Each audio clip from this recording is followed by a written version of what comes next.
space.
Before we head to Afternoons Live with Tyler Axness, we have a quick test of the emergency alert system. Once again, this is only a test.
Well, we passed our monthly test, so congratulations to my producer, Eric Johnson, who I can tell the moment we talked about early 2000s, the glow that Well, this is our covered era, your man. This This is all right, our- I get to play some 2000s hits.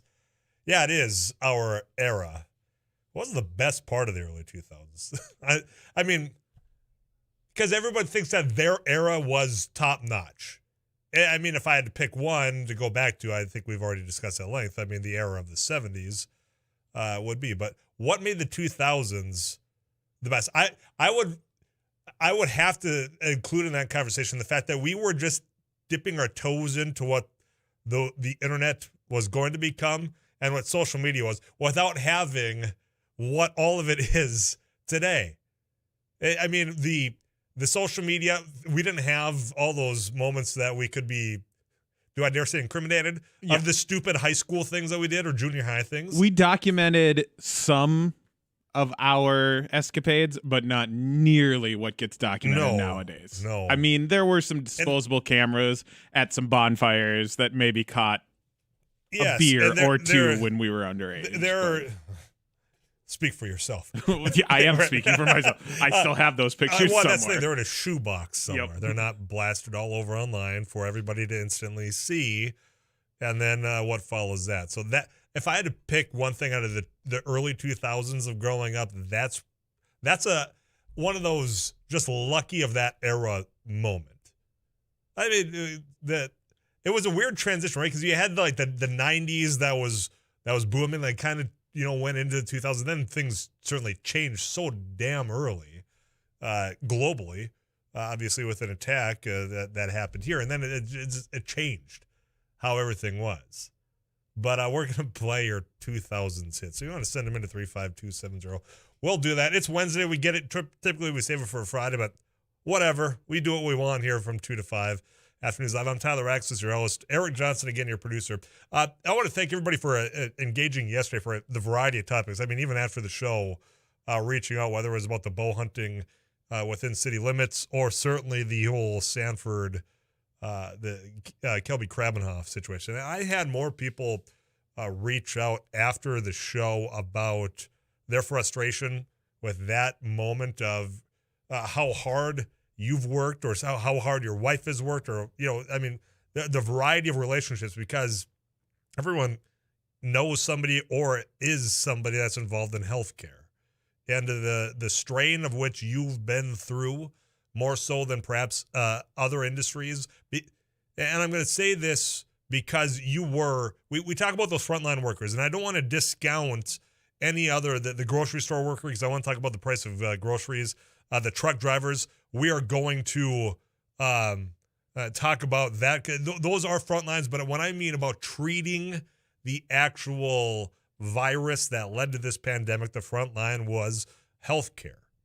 Those that were driving the ambulance to the ER, those that were to receive those patients in the ER, those that were just walking the halls combating this. I mean, you were the front of the front line. Still are. I mean, you can look at hospitalizations. You can look at the fight that's still ongoing with this. And to have all of that, and to have you talk about how it feels like a slap in the face to see a CEO that flaunted against the mitigation tools that you were being asked to use yourself, and you were asking, for the most part, others to do, and then to have him say, yeah, whatever, I don't feel like I've got to do this, basically say, all right, well, here's the door, and then to find out a year later, almost an exact year later, that see the door came with almost a $50 million check. And how tired you are. Because remember, the gratitude that was there for those same workers from the general public over the last year.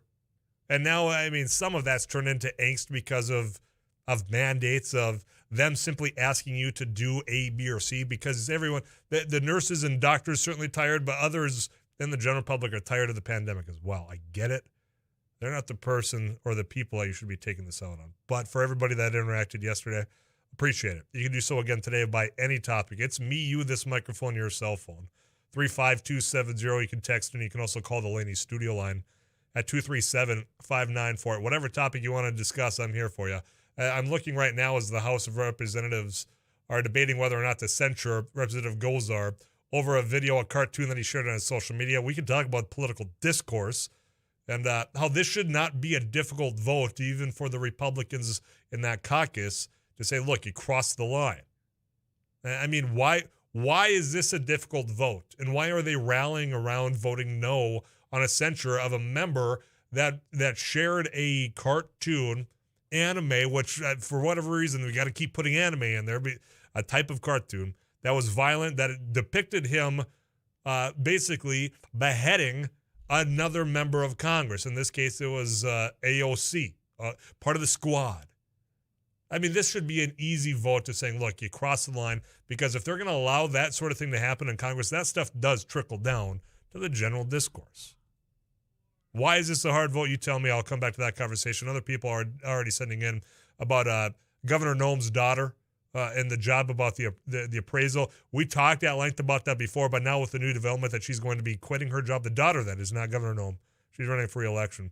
We'll talk about that. Influence in the role. That and more coming up. Afternoons Live, we're just getting started. You got to locked into 790 AM or perhaps 104.7 FM KFGO.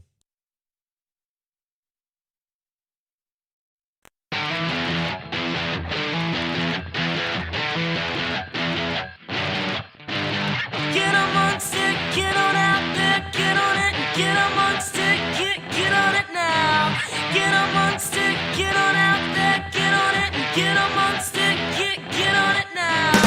Get amongst it, get on out there, get on it, get amongst it, get on it now. Get amongst it, get on out there, get on it, get amongst it, get on it now. Get amongst it, get on out there, get on it, get amongst it, get on it now. Get amongst it, get on out there, get on it, get amongst it, get on it now. Are you ready? Are you ready to burn? Are you ready?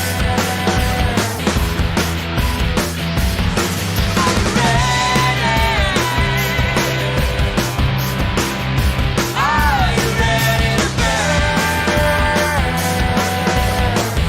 Come ride with me. Come ride with me. Come ride with me. Come ride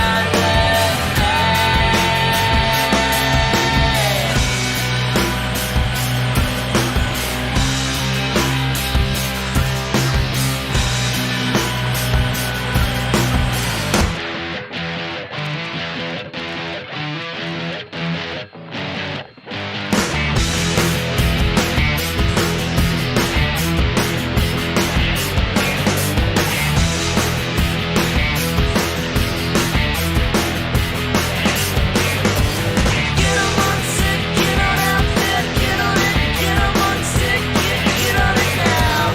Get amongst it, get on out there, get on it, get amongst it, get on it now. Are you picking a year in particular, or just all right? Anything before 2010? Yeah, exactly. That's what the it is? aughts. Okay, I guess. The Okay, aughts. Maybe I'll dabble with a little late 90s here and there. That era. Okay. Yeah, but those are two very distinct eras, I would say. I would say 98, 99 bleed over into 2000 because you've got Do bands they? like Blink that came out in the late 90s. Yeah. Green Day, I suppose. Yep. When did their like hot album come Well, out? That so was early 90s. Wasn't that, like, Dookie was 93 or Three. 4.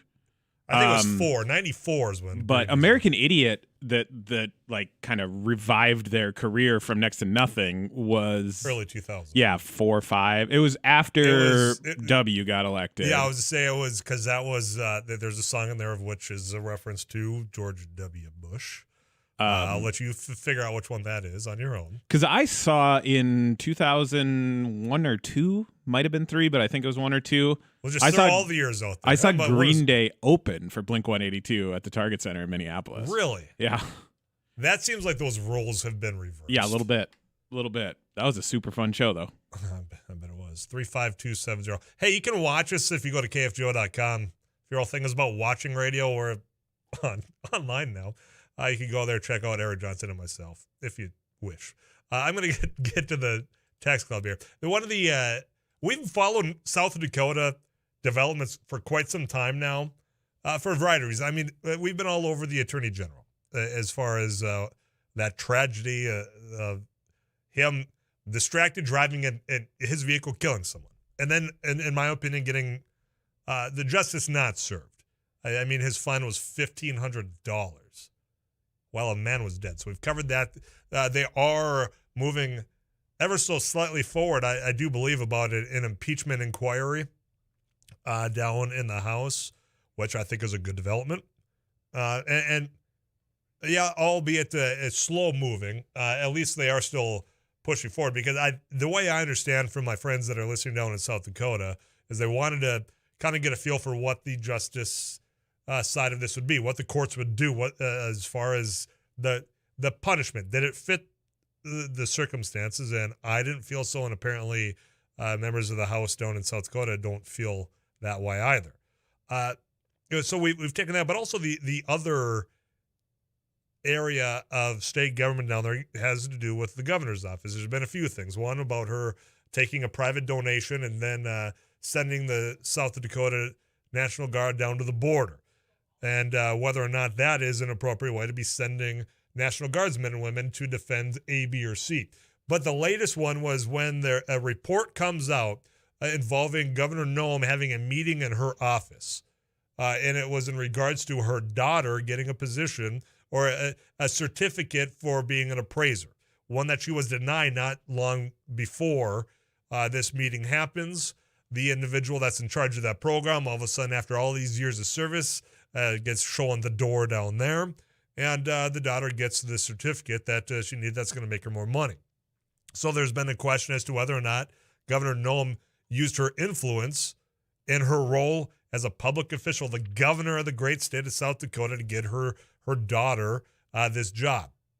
And the latest development, you just heard Madison Quinn in the KFGO News Center say that her daughter said just yesterday that she would quit the real estate appraiser business following scrutiny over whether her mother, Governor Kristi Noem, used her influence to aid her application for the appraisal license. And Noem's daughter is Cassidy Peters, and she's angry at the legislative inquiry. She's mad at the news, blaming them for tarnishing all this. In a letter to the Secretary of Labor down there, which is Marsha Holtman, that they did release. And the reason why she's mad at the legislative inquiry is because they asked for some documentation, whether or not an opportunity for her to get the certification before this meeting was offered. Did it happen after the fact? What happened? And she's mad at the legislature for asking for that, and I think she's wrong to be angry about that.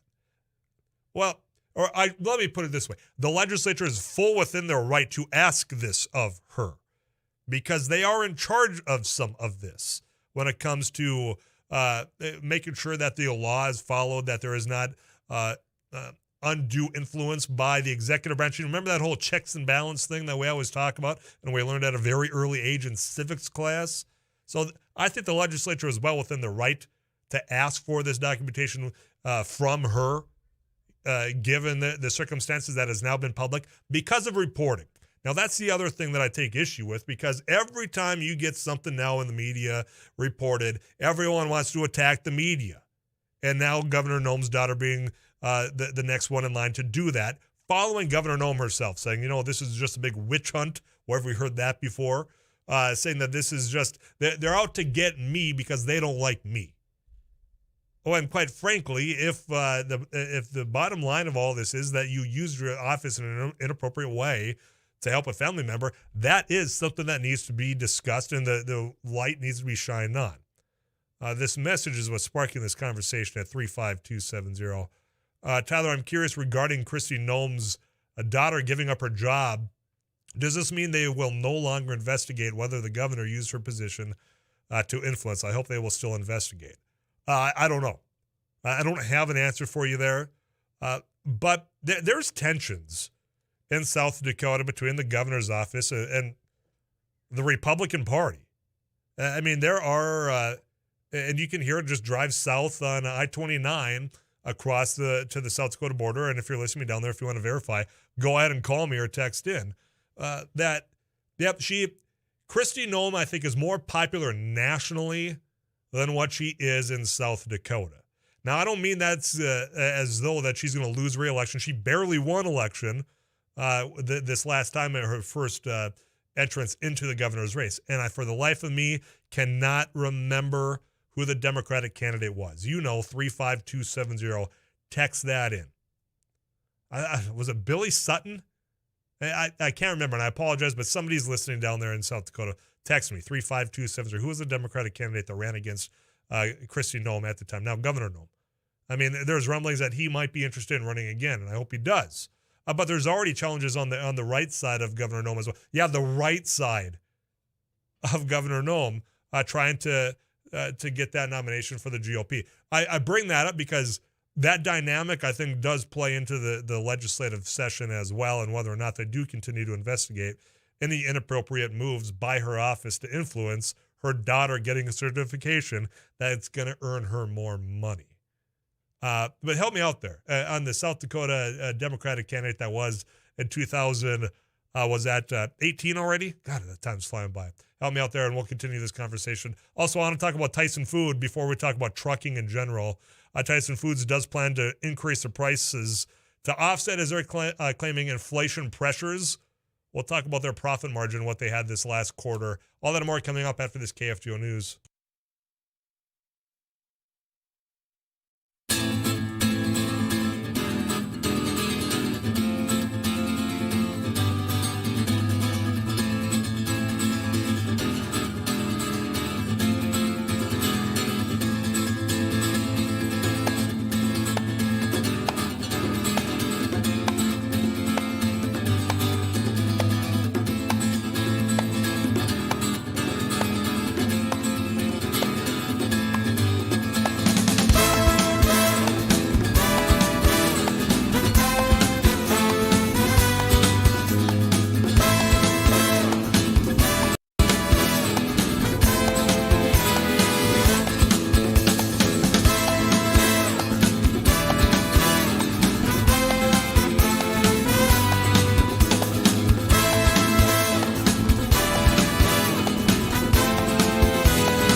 Get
If you are just joining us, not the typical bump songs, we're playing the early 2000s hits just because. Before we checked in with Madison Quinn, we were talking about the South Dakota, the investigation into Governor Noem's office and, quite frankly, whether or not she used her influence to get her daughter this certification. And they're still talking about that right now, and here's the latest. From the special or the legislature down in South Dakota. They just took recess. Here's a quote from the head of the Senate committee. The subpoena for an agreed disposition will no longer be necessary of Governor Noem's daughter. So the person that asked the question, I'll get more on this. I don't know if they're even going to move forward because she's quitting her job. So your question may be answered in real time right here. And it was Billy Sutton that ran as the Democrat down in South Dakota. So thank you for that. CBS National News on the way. No Rusty Halverson today because you know what? He's on his way with Sarah Hunter down to Kansas City. It's what the egg broadcasters going on down there. So they're down in Kansas City. I think the dairy folks are over in Las Vegas. And I forgot who's going to California. Either way, they're going to nothing against Kansas City. Let me be clear for those that are streaming us at KFGO.com or watching us on YouTube. But Vegas, or was it Sacramento? Yeah, I think maybe they pulled the short straw on that. When we come back, got a couple of things we're going to talk about. We're following this vote out on Congress. OSHA no longer is allowed to enforce their vaccine mandate of businesses. Adding to the confusion, we'll talk about that and so much more. Anything else you want to talk about? Got another 20 minutes. We will have a guest here at 3 o'clock talking about trucking. What are we doing to recruit and retain? That and more coming up right here on KFGO.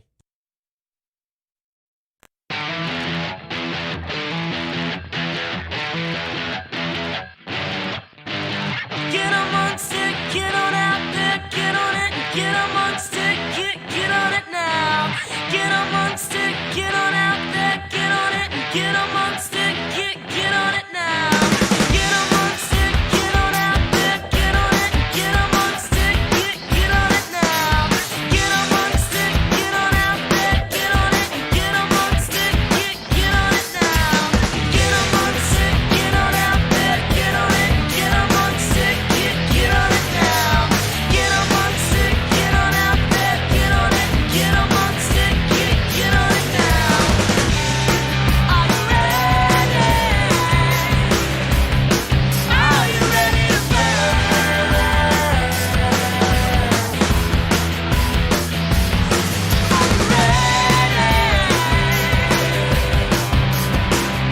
Are you ready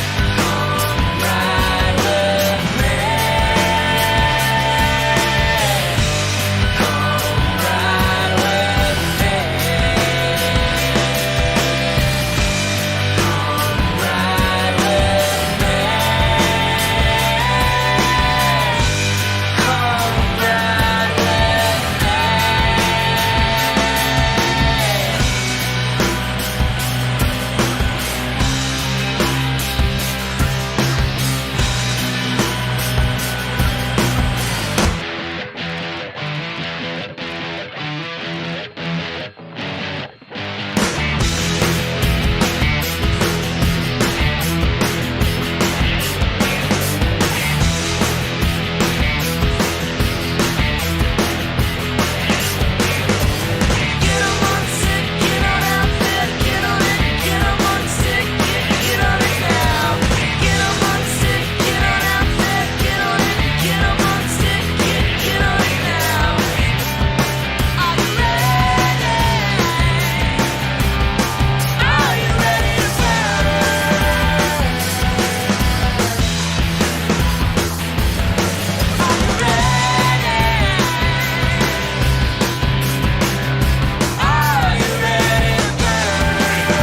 Some people are either loving the random 2000s bumps or absolutely despising the music selection thus far today. I hope it's taken them back to a place in time that things were a little simpler and it was a little easier to find joy.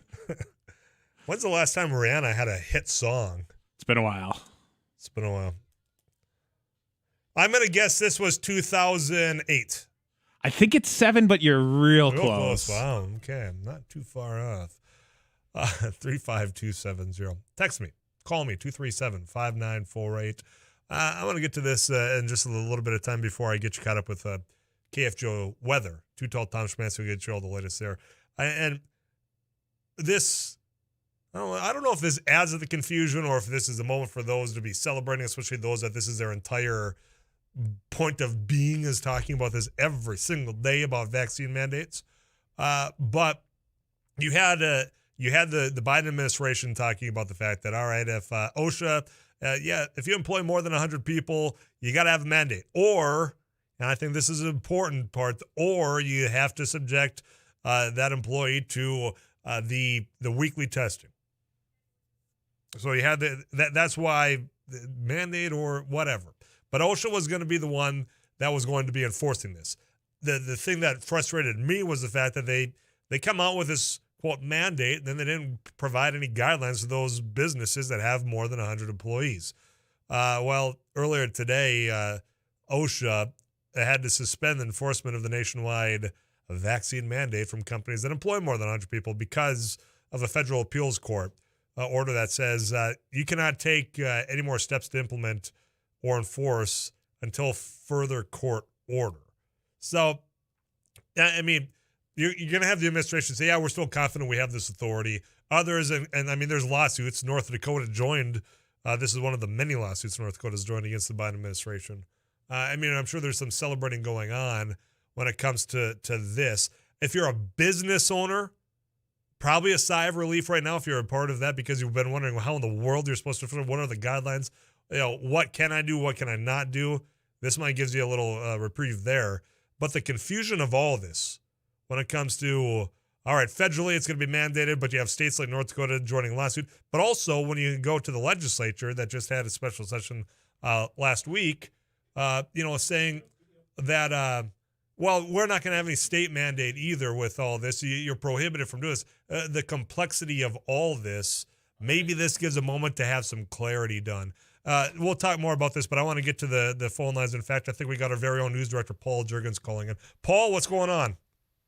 Well, Tyler, I don't have very little information, if any at all, but there is a massive police presence, first responder presence, I should say, in North Fargo. I am at the corner of 3rd Avenue North and 29th Street. Police have 3rd Avenue going to the east block here. About 15 or 20 minutes ago, I noticed a number of Fargo police units headed this way, and I happened to be on Main Avenue and headed this way and just to see what was going on, whether it was a fire, whether it was some sort of medical emergency, I don't know. But there is a massive police presence once again. We don't know what has taken place. FM Ambulance has units here, Fargo Fire, numerous Fargo police squads are here. One law enforcement source told me that it was a critical incident, is what he described it as, and that is all he was able to say.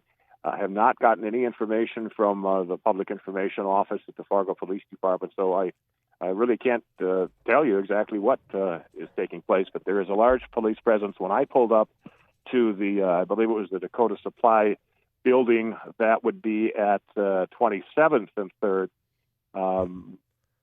armed officers with long guns were getting out of marked and unmarked vehicles. They had their protective vests on, which is typical standard equipment for most officers anyway these days.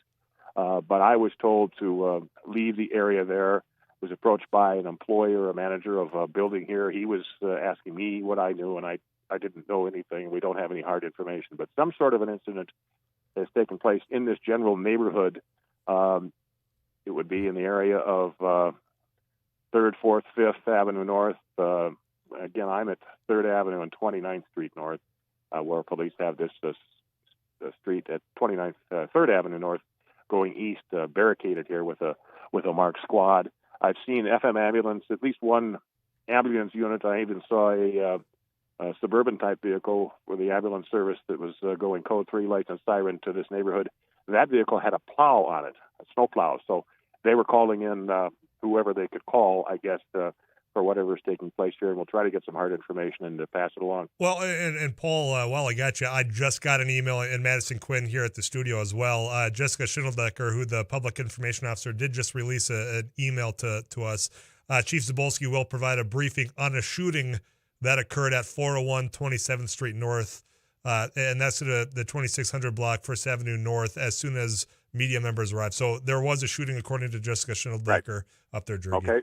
Well, that is the indication we were getting, but until we can confirm something like that, we don't speculate. No. As I said, some sort of a critical incident is what it was described to me as by a law enforcement source.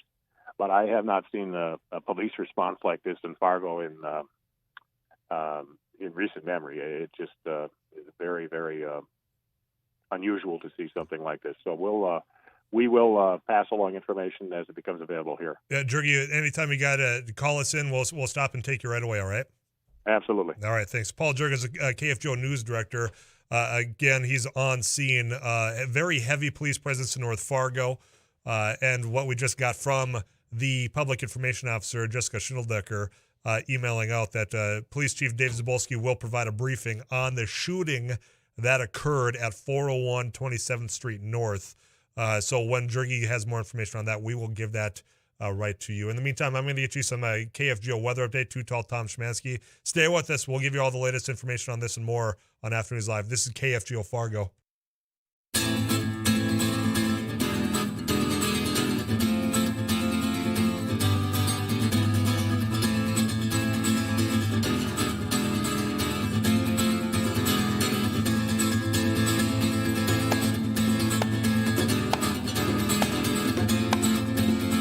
Good afternoon, everyone. I'm KFGO Chief Meteorologist Too Tall Tom Szymanski.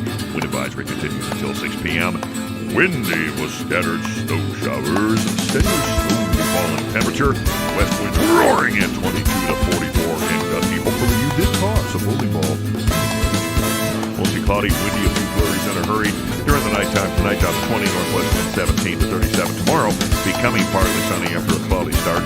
Northwest winds at 17 to 37 in the morning, decreasing through the day, and a high temperature right around 28. How about Friday through Sunday? Not so fast. I'll tell you more about that coming up.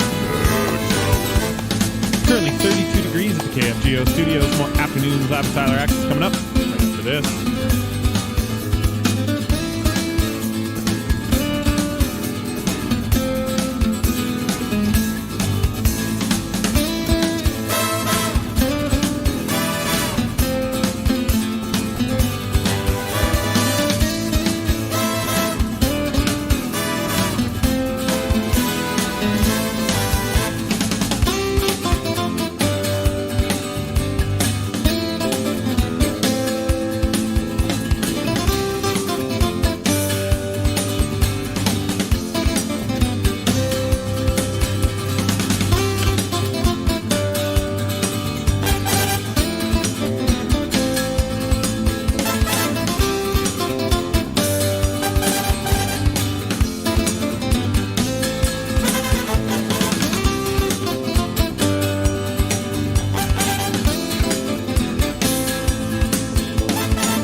Public Information Officer Jessica Schindeldecker. She is now at the scene, again reconfirming that there's some sort of a shooting incident here to the north. I am at the north side fire station here in North Fargo. Again, I can see a lot of police first responder activity here. Fargo Fire, FM Ambulance has units here. About a half hour ago, there were, again, multiple police vehicles headed to this neighborhood. The Sanford FM Ambulance Major Incident Transport Unit is here. That is essentially a converted motor coach type bus. That is on the scene here. Again, Fargo Police, a huge presence. Fargo Fire is also on scene here. All of these units were responding with lights and sirens. Chief Dave Zabolski is expected to give us some information here shortly, but he, I don't believe, has arrived at least to where the media is supposed to stage. So that's about all we know, Tyler. Okay. Well, we'll keep this line open for you, Georgie. And like you said, this is the most police presence you've seen in Fargo, and you've been doing this a very long time. So certainly that critical situation. Yeah. It's been a while since I've seen this kind of response on anything. Okay. Well, Georgie, I appreciate you being first on the scene there. We'll be waiting for you. All right. Paul Juergens, our KFGO news director, again on scene, and what we got. He mentioned that he just had a conversation with Jessica Schindeldecker. For those of you unfamiliar, she's the public information officer for the Fargo Police Department. And what we've got, and this is all we've got right now, and this is straight from Jessica Schindeldecker, is Chief Zabolski will provide a briefing on the shooting that occurred at 401 27th Street North. And they're going to have a staging area for media. So Paul Juergens down there will be checking in on what happened. So if you're wondering why there's a police presence, why the fire and ambulance all there located, that's what's going on right now. We don't have any more details as of yet, but once we do have those, we will bring them to you right here first on 790 AM and 104.7 FM KFGO. Yesterday we had Police Chief Dave Zabolski on, and I had asked the question as to, violent crimes. Are they on the increase? Are they on the rise here in the Fargo-Moorhead area? And that was because in the last week, there had been 2 armed robberies at 2 separate convenience stores. And today with this, we can't speculate, aside from what we've been given right now, again, with that on the shooting is what is being referred to by the public information officer, Jessica Schindeldecker. So keep it locked in here. When more details are presented, we'll let you know. The general area, I did the quick Google Maps of the 401 27th Street North.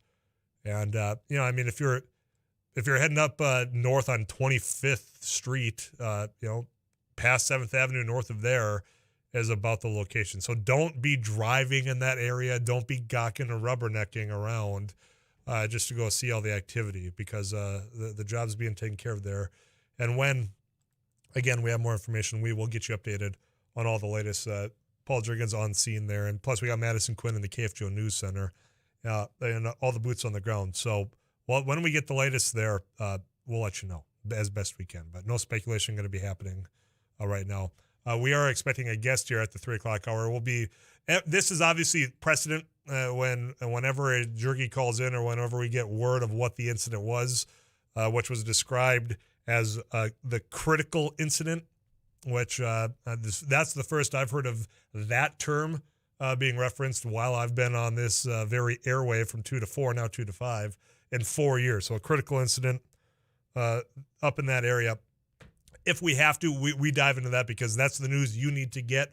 We'll continue our conversations around that. I've got a lot of text messages at 35270 about the certification process in South Dakota and just the work that goes into that and that it's not easy. And that's why the investigation into whether or not Governor Noem had any influence or not, appropriate or not appropriate, we'll get back to that. And I do want to talk about trucking, the recruitment, the retention of those drivers, especially the retention part, because when you see that there's anywhere from 50 to 70,000 needed truck drivers out there, and you have people applying, taking, and then leaving at a rate of, I think it was 90%. What's the retention part? What would make their job easier? What would make people to want to stay on that job. We're going to try to have that conversation with Kelly Crapeau as well in just a little bit here on Afternoons Live. I'm Tyler Axness. Again, we'll be breaking in with the latest news about the incident that Paul Jurgens is bringing you all the latest.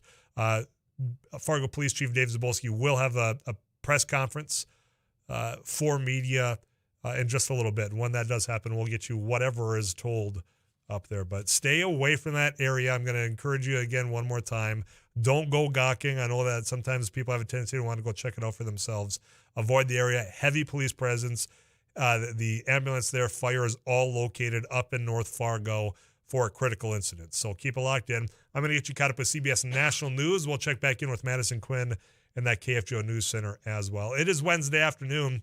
I'm Tyler Axness. You got it locked into 790 AM and 104.7 FM KFGO.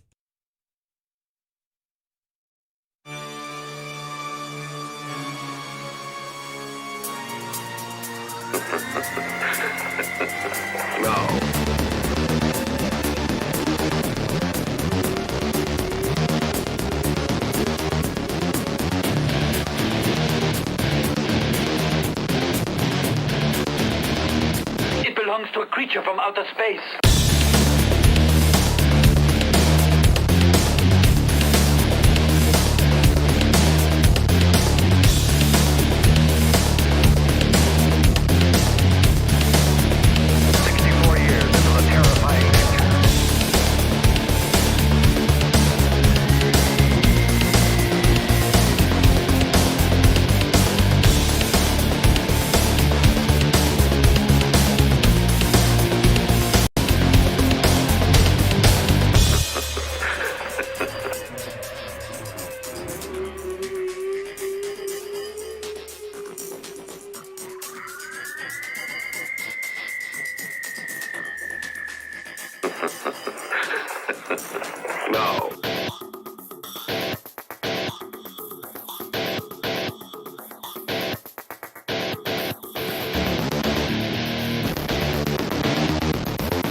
From outer space.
It belongs to a creature from outer space.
From outer space.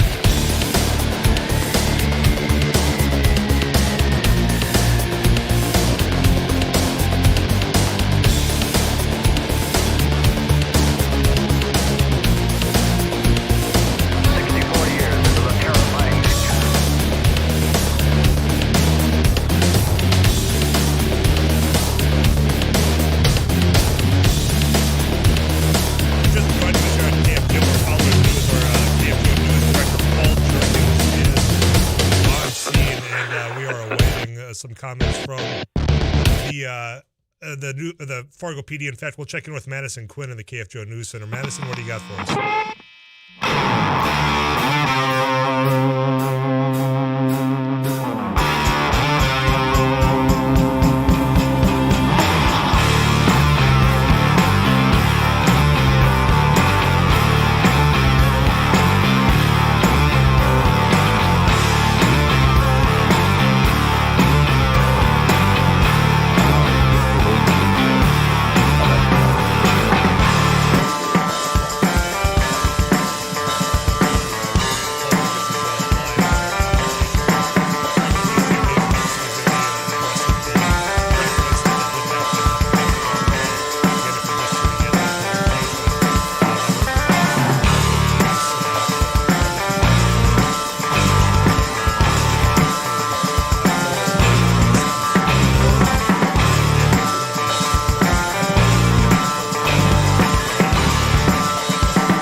Assistance was immediately called for, and has been ongoing. Unfortunately, sadly, we have to report that one person was transported to the hospital where a male, where he was pronounced deceased, and a female, after extensive medical work, also deceased.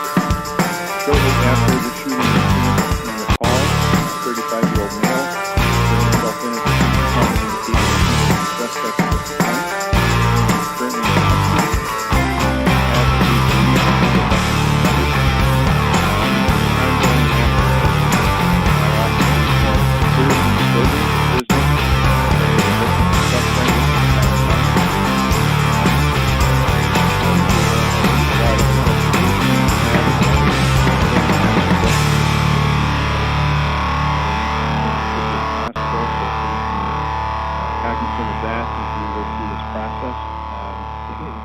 It's a very sad incident. We don't know the details or why, or whether these people had just walked in or whether they were employees. That's unknown information.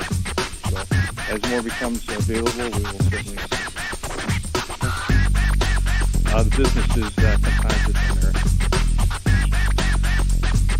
I don't know exactly what it is.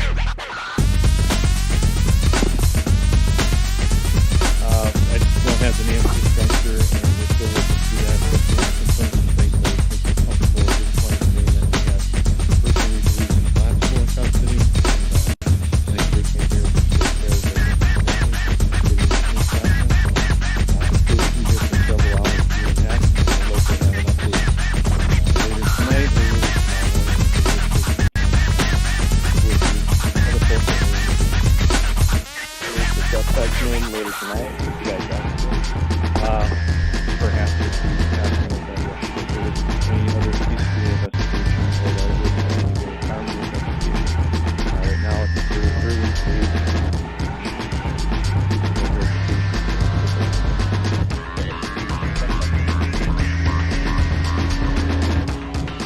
No, the person we believe to be the suspect wants to get to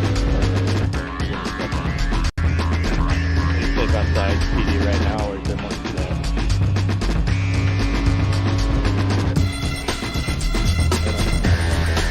We don't have any other, yeah, that's all. All right, let's pick up if you want to know more.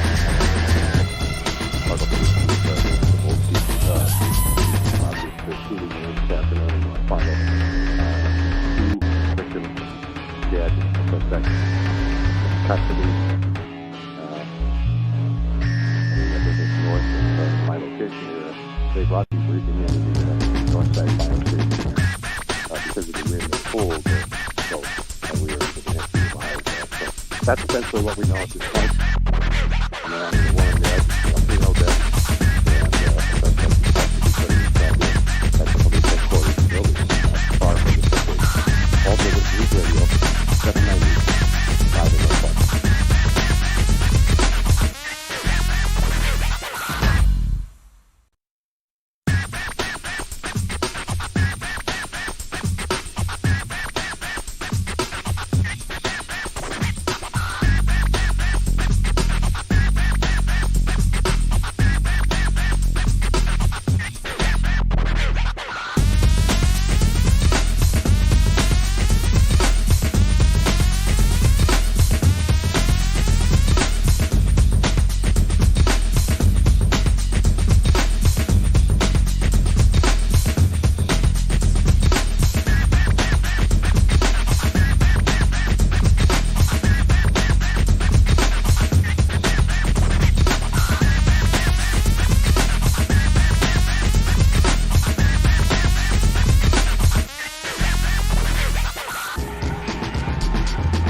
KFGO time is 3:12 Wednesday, and keep it locked here. We will get you all the latest. In fact, I mean, we have the latest. You just heard Paul Jurgens, who was on scene as a Fargo Police Chief Dave Zabolski did provided an update to the media about the incident that did happen up in North Fargo. 401 27th Street North is where the shooting occurred, and as Police Chief Zabulski said, 2 individuals shot, 1 male, 1 female, tragically both gone. 35-year-old male suspect arrived at the Fargo PD, which is not far from where that critical incident occurred, and turned himself in. And I did hear some of the questions, which when you have those live feeds, sometimes it's tough to hear the questions asked of media there. But there was questions as to whether or not we would have more details on this suspect. Obviously, when you have the victims, the time of notifying family of that terrible news, that does take time. So be patient and keep those family and friends in your mind. But a 35-year-old male, it sounds like, did turn himself in the Fargo PD. And as I'm speaking right now, we have got, everything was happening. And I think that part of this is because the suspect turned himself into the Fargo PD. That's why you had the staging area of where the media was just being briefed by Police Chief Dave Zabulski. So that's the latest there thus far. It sounds like, it sounded like Zabulski was pretty confident that the individual that turned himself in is the only person involved in this tragedy, critical incident up north. But if anything does, unfold between now and 5 o'clock on Afternoons Live, we'll get you the latest, and we'll break in from any conversation we're about to have, because we are going to have one of those topics that you and I tried to discuss today about trucking. How do you recruit? How do you retain those drivers that are needed to move the supply that you and I rely so much on? I think over the last year, this profession certainly garnered more attention, garnered more awareness than probably was the case prior to, because shelves were empty because of a variety of reasons, and it certainly wasn't truck drivers. So we're going to have that conversation coming up in just a little bit. But again, I want to reiterate, here on KFGO, whenever we get more information on this incident, we'll break into whatever it is to get you the latest, whether it's Paul Jiggins on scene, Madison Quinn in that KFGO News Center.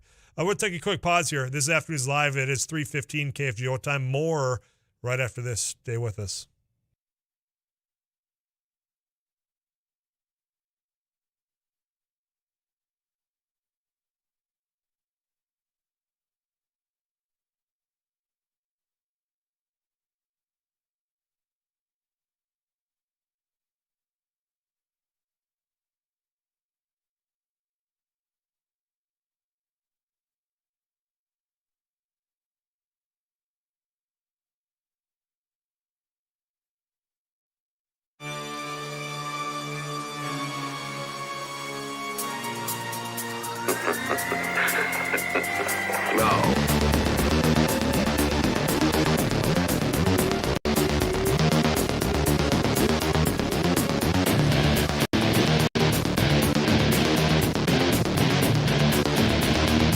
It belongs to a creature from outer space.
From outer space.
Before I get to my guest talking about truck drivers, recruitment, retention, what's going on supply chain, I want to reiterate this because I know KFGO is number one for a reason. We thank you for that. You keep it locked in here all day, every day, for the most part, and we're grateful for that. But it's especially true whenever there's an incident, weather-related, criminal-related, all of that. And we are following what the incident was, the critical incident up in North Fargo, 401 27th Street North.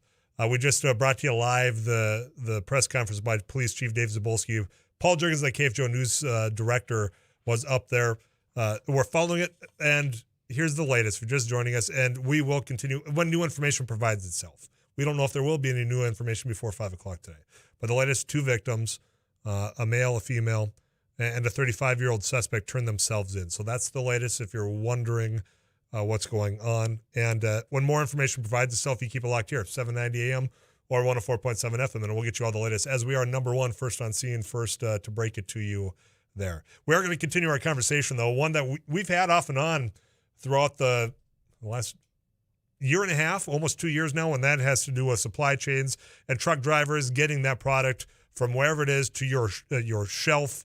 And it's not easy. And I think right now with everything going on, supply chain, mandates, all that, you're noticing it more now. And we're talking about recruitment and retention. You have, job openings, and one of those industries is truck driving. And the question is, well, why aren't people taking the job? How can we retain those that do? And we're going to have that conversation right now. And here to do that is Kelly Crapu. She is with the True North Compliance Services, in fact, the safety director up there. Kelly, thanks for coming on over. Thanks, Tyler, for having me. I appreciate it. Well, I appreciate it. And thanks for being understanding when there's this breaking news going on. People tune in. Understandable. And want to know the latest. So if something comes up, I'm not being rude. I just need to get that out. But, I've heard Gianna. In fact, I visited with you last year when everything was going on and we're still, truck driving never stopped. People were still out there moving product as best they could. Wasn't their fault that shelves were empty. It was because of the purchasing habits of people hoarding things, for example. Correct. So I welcome you back to the show here. Thank It's you. so nice to meet you in person as well. We weren't able to do that last year. So let's start.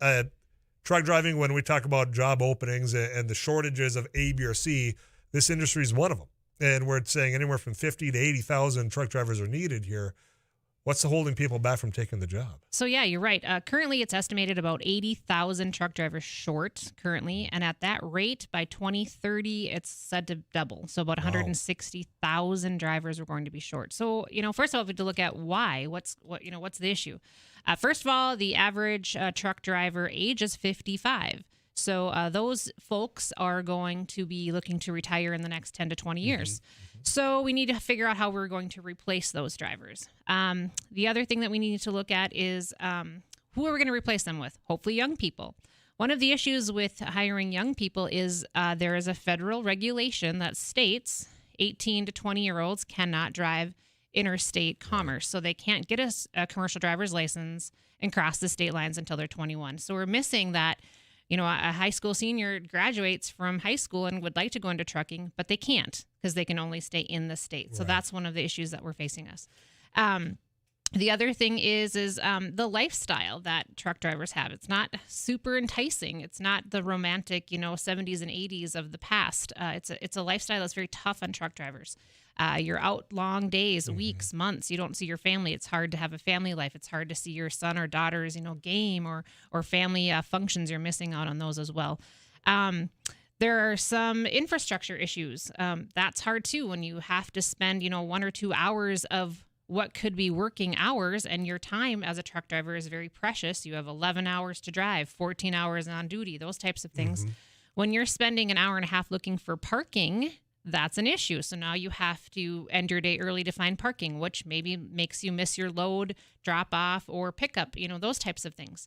One of the other issues that is facing the industry is the inability to pass a drug test.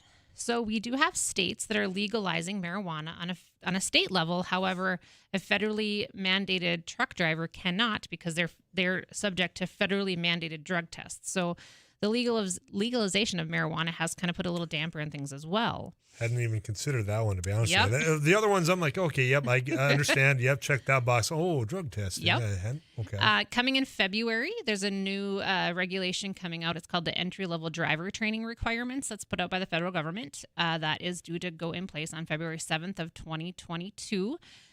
Getting a commercial driver's license is going to be much tougher, equaling also increased. You have to pay more money in order to try to get your commercial driver's license. So that's an issue that people aren't aware of at this time. So that's also kind of strong arming people from not being able to get into the industry because it's not going to be easy to get a commercial driver's license.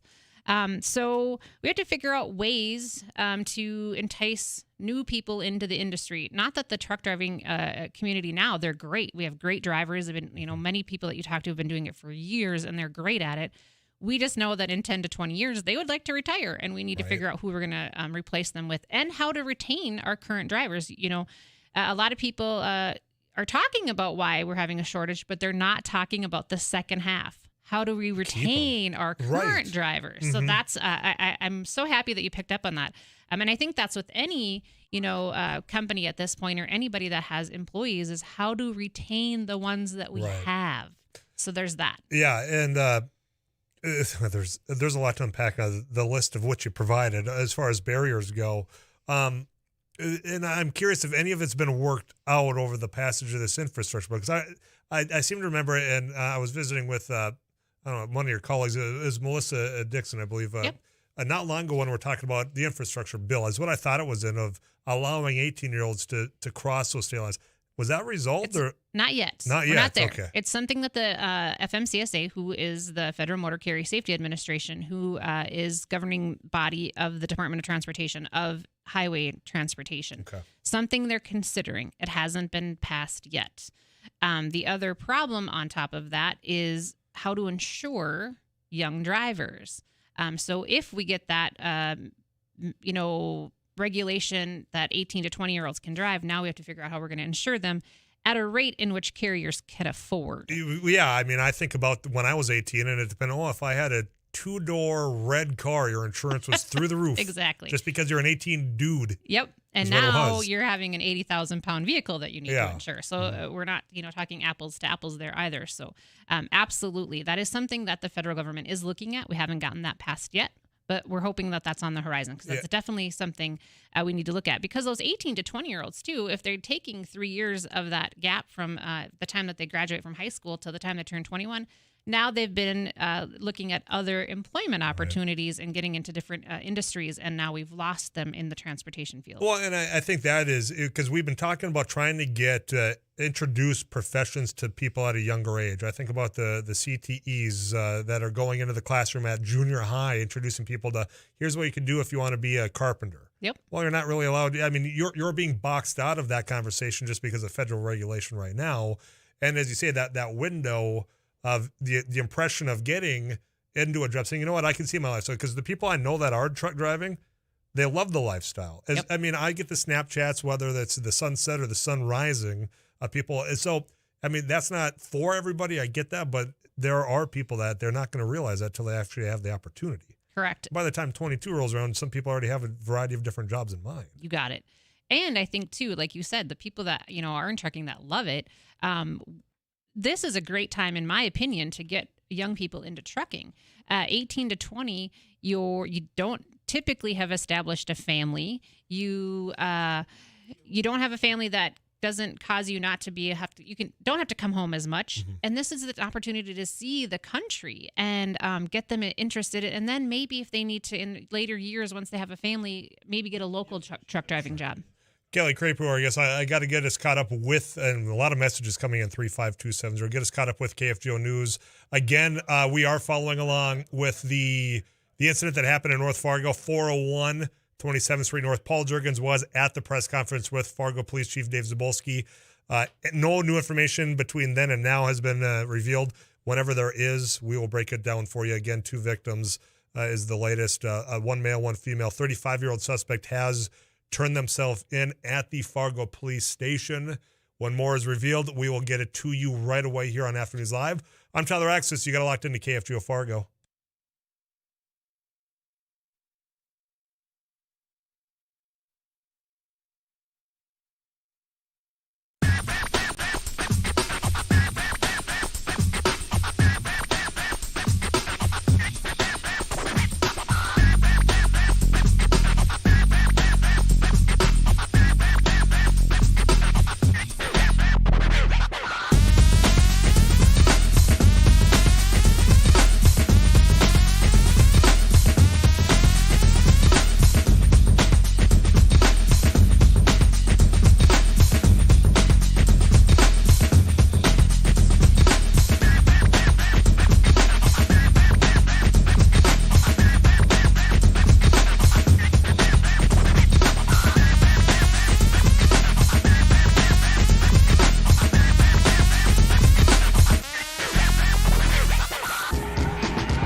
outer space.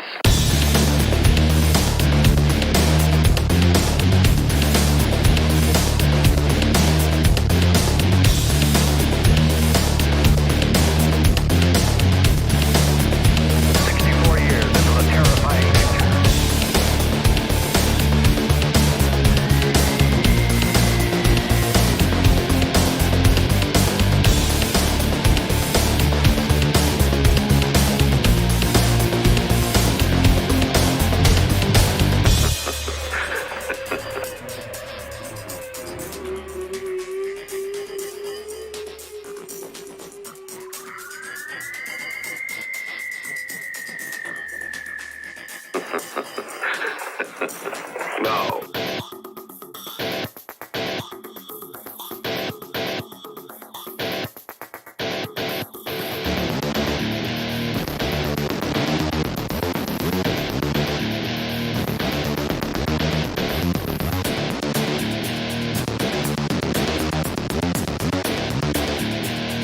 It belongs to a creature from outer space.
We'll have more with my guest, Kelly Crapu, talking about truck driving. How do you recruit? How to retain? A lot of messages at 35270. But I got to tell you, Christmas shopping well underway.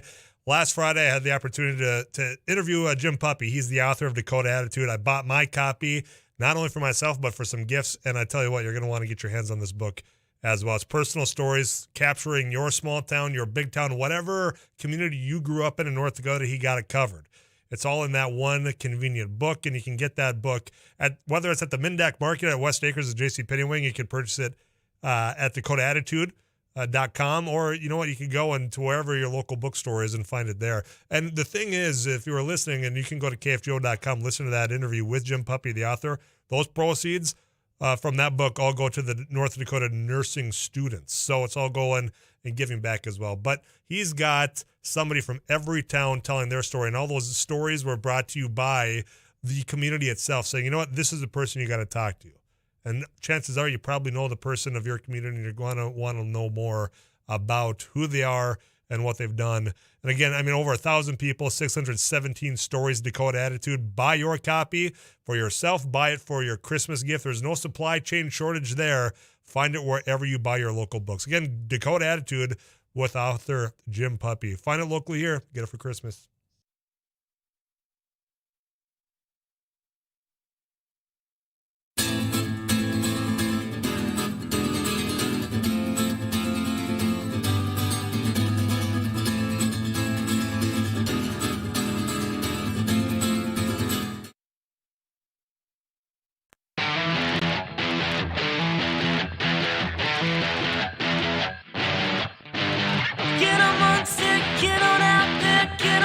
get amongst it, get on it now. Get amongst it, get on out there, get on it, and get amongst it, get on it now. Get amongst it, get on out there, get on it, and get amongst it, get on it now. Get amongst it, get on out there, get on it, and get amongst it, get on it now. Get amongst it, get on out there, get on it, and get amongst it, get on it now. Get amongst it, get on out there, get on it, and get amongst it, get on it now. Are you ready? Are you ready to burn? Are you ready?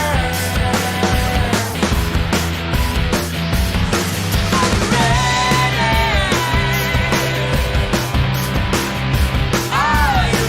to Safety Director, True North Compliance Services, talking truck drivers, talking recruitment. Let's talk retention as well. There's a couple of things. I mean, you said, hey, here's the issues, and boy, I had a long list here as far as what's impacting the industry, because there is a lot, and it's not necessarily just isolated to truck driving. When we talk about people are average 55, this last year a lot of people took early retirement. Yep. I'd imagine some of those were truck drivers. The cross state lines is something you can drive. If you're 18, you can drive to Williston from Fargo. Can't drive to Moorhead. Hopefully that gets resolved. Yes. The infrastructure is another thing, and I got messages in about the drug testing. But when we talk about, and that's why I want to ask, because I know we got drivers listening. Mm-hmm. We talk about having to drive around for an hour and a half to find a parking spot, or going out to a port and then having to wait in line because A, B, or C. Did anything in this last bill that you're aware of, did that improve, or was the truck driving industry left out of the infrastructure bill is what I'm worried about? I think from what I'm aware of, I'm not super familiar with everything that got passed. It was like 3,000 pages. We haven't had a chance. Ton of stuff in there. There is been some money set aside for infrastructure, for new roads, or for additional parking, things like that. Okay. But again, that takes time. Right. So we need additional time to, build new roads or repair roads, find additional parking, create parking spots, things like that. There was some hope in the infrastructure bill. How long is that going to take to transform is another question. Yeah, no, I think that's fair to point out that it might be a shovel-ready project, but I mean, construction, and that's not a shot at people building the roads and bridges. It's just, it takes time. And you know what? There's a labor shortage there as well. Anyway, yep. Yeah, so when it comes to the retention part, because I mean, wages have gone up for truck drivers. Yeah, they have. They've seen a great increase in wages, and I think, not to have a cute little pun here, but they're in the driver's seat right now when it comes to increase in pay. We've seen a large increase. I mean, at least an increase in driver pay in the last year and a half, 2 years, even in the last probably 5. And I think. And, truck drivers want to hear this. Company owners, HR people, things like that don't want to hear this. But the one way that you're going to retain truck drivers or any good employee is you're going to have to pay them more. Yeah. So think about when we had our, the great toilet paper shortage of, 2 years ago now, probably. Toilet paper prices went up because there was a shortage. Now we have a shortage of people. We're going to need to do the same. So we're going to need to pay them more in order to retain good truck drivers. And that's hard because, that obviously affects the bottom line. But with the increased price of, everything that we have right now that we use, I think it's only in good effort. We need to do that for our drivers because we need them. The very phone that we, talk on, our water bottles, our clothes, our food, all of that has to come on a truck, or, a majority of it, 85% of it comes on a truck. And that's, I'm getting Mr. Yeah, Tyler, pay them more. Yeah, and that's the case. And they have, they've got the, you're right. And by the way, Afternoons Live is like the master of puns on KFGO. So we welcome all puns. Yes, thanks. You've got that, but the lifestyle, I'm curious because of the retention. And when you have somebody come in and, we're paying more as rightfully so, because, it is a difficult job. You are on the road 70, 80 hours a week, away from family if you have. You're missing out on some things. Is there something that can be done lifestyle-wise that could retain people from doing it is what my question is. Great idea. So that's where shippers and receivers and dispatchers have to be maybe creative with their routes. So, or again, larger trucking companies or larger warehousing companies may have the opportunity to build distribution centers that are closer in proximity to maybe where a bulk of their drivers may live. Okay. So instead of having to go, let's say, from Fargo to Texas to get something, maybe the driver only has to go from Fargo to Kansas and then they can come back, decreasing that time on the road and increasing the time at home. Sure. So maybe being a little bit more creative in routing, adding additional distribution centers throughout the United States to try to make it a little bit more, less over the road or long haul, and making those out on the road trips a little bit shorter. I love that idea. It makes sense. The thing that I worry about is that also means you need more bodies. Correct, to run those distribution centers. Yeah, and to have,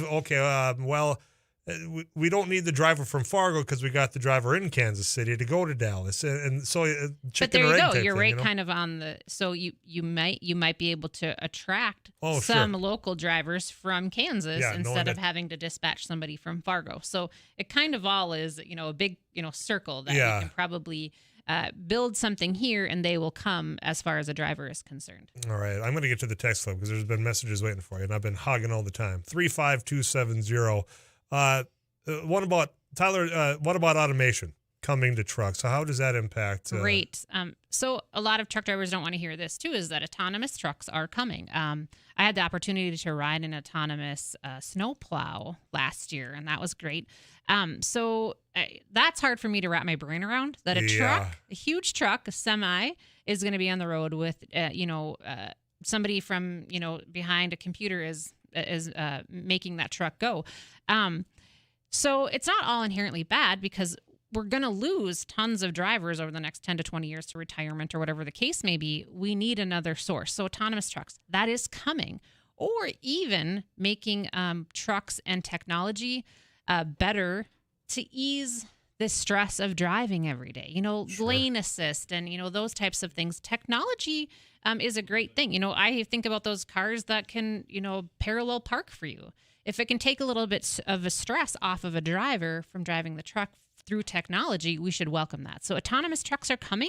I think it's going to be a little slow to get there, just because it's, you get the truck there, now you need somebody to unload it, and, those types of things. So I think we need to embrace the autonomous truck industry coming and try to embrace that as a way that we can help alleviate the driver shortage. Yeah. And that's what everyone's feeling that right now, with the driver shortage. I'm going to get to the phone lines because we got people calling on in. And Rick, you're the first out of the gate. How you doing, Rick? Doing good. Say, I have a question for the young lady here. She's talking about good wages. What is she talking about? Like, what kind of money is she talking? So that's going to all depend on what you're hauling, for whom you're hauling. Are you an independent contractor? Are you a company driver? Give me a high and a low. Depending on if you're a company driver or an independent operator, that's going to change. But I mean, truck drivers can make $150,000 to $200,000 a year. Really? But again, that is if you want to stay on the road you're on the road for a long period of time. Yeah. Okay. So let's talk the majority of the drivers then. Let's talk about John and Mary with 3 kids, and he liked to be home on a weekend and type thing, And, again, I'm just, speculating. Again, it's all going to, depend on how many hours are out. There's a lot of variables on that. 80, 90,000, I'm just ballparking it there. I think that's pretty rare. Myself. But have you ever driven a semi across the highway? Have I? Yeah. I've driven a straight truck and a bus, not a semi. But from coast to coast? No. It's the most thankless job you can have. I would agree with you. I've never done it, but I would 100% agree with you in the fact that one of the areas that we need to do better at retaining drivers is show respect to our drivers. We need to also have conversations with our shippers and our receivers and anybody in the trucking industry that's supporting the industry to let them know how important and what a vital part of of America truck drivers are. I 100% agree with you. Rick, thanks for the phone call. And that's one thing, I think that's how we got connected last year was people were thanking truck drivers because, look, the roads are still open and you're moving product while people weren't allowed to go do certain things. Truck drivers still out there doing their job. Still out there. And think of the things that weren't open. Restaurants closed. So you can't drive through a semi through the McDonald's parking lot. That just doesn't happen. So they wanted to go inside. Well, restaurants were closed to inside dining. So truck drivers didn't have a chance to eat. They were not having meals. There were rest areas closed because they had no one to clean them, and the increased infection of COVID and things like that. So now they don't have anywhere to eat. Now they don't have anywhere to go to the bathroom. I mean, we were shutting down important areas that were needed for truck drivers. So 100%. We need to do a better job at thanking our drivers, not just during a pandemic, pretty much every day. Well, and that's, again, that comes back to the lifestyle thing. And that's where I keep coming back to, I think in the last 2 years or year and a half, the appreciation, the awareness of how important the industry is more on people's minds than ever before. You got more time for me? I got to get a weather update. Sure. Kelly Creeper, I guess, there's some messages coming in. Tyler asked about CBD. How do we solve that? CDL program that's in effect. So there's a lot of variety coming in, a lot of variables. Sounds good. Stay with me. Kelly Creeper, she is my guest for just a little bit more time before I let her go and get back with her day job. Safety Director of True North Compliance Services. Get your weather update. Too Tall Tom Szymanski. This is Afternoons Live on KFGO. Stay with us.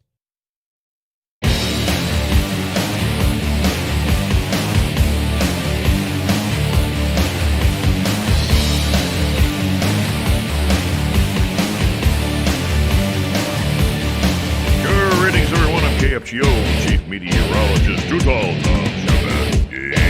Wind advisory remains in effect into the early evening. We're looking at mostly cloudy and windy conditions to continue. You flurries in a hurry.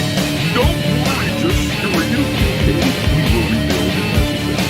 Overnight low eventually dropping down to 20 northwest wind, 17 to 37. Some higher gusts this evening early on. It will become partly sunny tomorrow after some early morning cloudiness. The wind will also still be up during the morning northwest at 17 to 37. Gradually subsiding through the day, but we're only going to make it to about 28.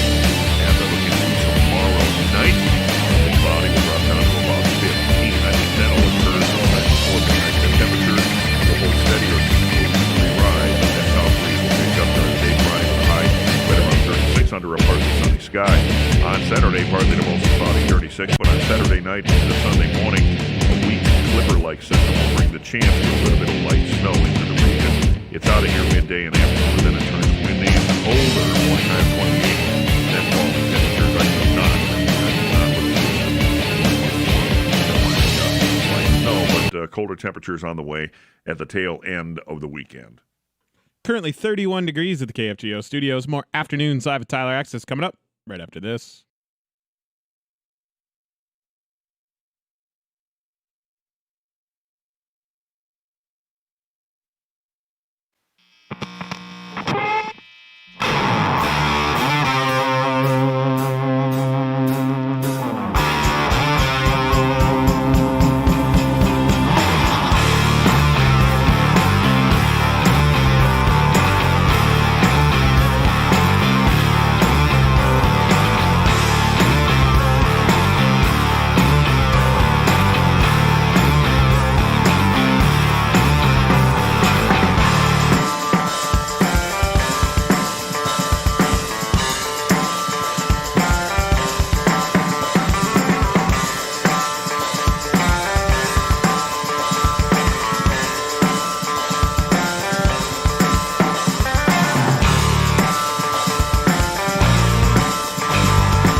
All right, I'm going to get right to it because I've only got about 5 minutes left. Yeah, Kelly Crapo, my guest. We're talking truck driving, and I know there's some truck drivers listening, sending in their things. So I appreciate you listening and all the work you do out there. I want to get into Tyler. Could you ask Kelly about CBD issues, which is unfamiliar to me? Yeah, CBD oil or CBD products are an alternate method of medicine. So CBD oil, I can speak to a little bit. Can be used for pain relief, anxiety, things like that. However, it can have a trace of THC, which would lead a truck driver in the event that they got drug tested to test positive for THC, which is what marijuana has in it. Right. So there are and I shouldn't say every, but a majority of CBD oil products and CBD oil manufacturers will tell you, you will not test positive. Do not trust that. I know several examples of drivers who have been using a CBD product and have tested positive. And that kind of puts a little damper in their day when they've tested positive and have to go through, a substance abuse program, even though they're using a rub-on oil. Exactly. I mean, I have that's the way the regulation goes. Roll-ons too. Exactly. So that can 100% make you test positive for THC on a federally mandated drug test. So be very, very, very careful with those products. All right, there it comes in. I've got another phone call for you. Dean, you're on Afternoons Live with Kelly Crapo. I'm Tyler Axness. Thanks for calling. Dean, do I have you? Oh, yeah. Are you there? Yeah, Dean, I got you loud and clear now, buddy. Okay, thanks. Hey, I just wanted to kind of chime in. I know your last caller kind of said a few things I wanted to say, but I know the gal you're talking to. I don't know her personally. I mean, I know what she's saying, but I hear this from a lot of recruiters. I've been doing this. I'm 60 years old. I've been doing this on and off most of my life, this truck driving. In fact, I'm driving down the road now. And, I mean, when you're saying you're seeing the country, no, you're not. You're seeing it, but you're not seeing it. You can't stop anywhere. You can't do things. There's no place to pull the truck into. Money part of it, yeah, there's more money out there. That's why I took this job I've got now, but I'm getting ready to quit it.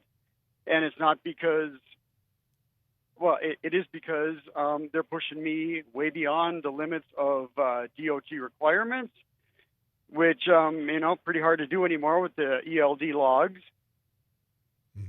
Correct.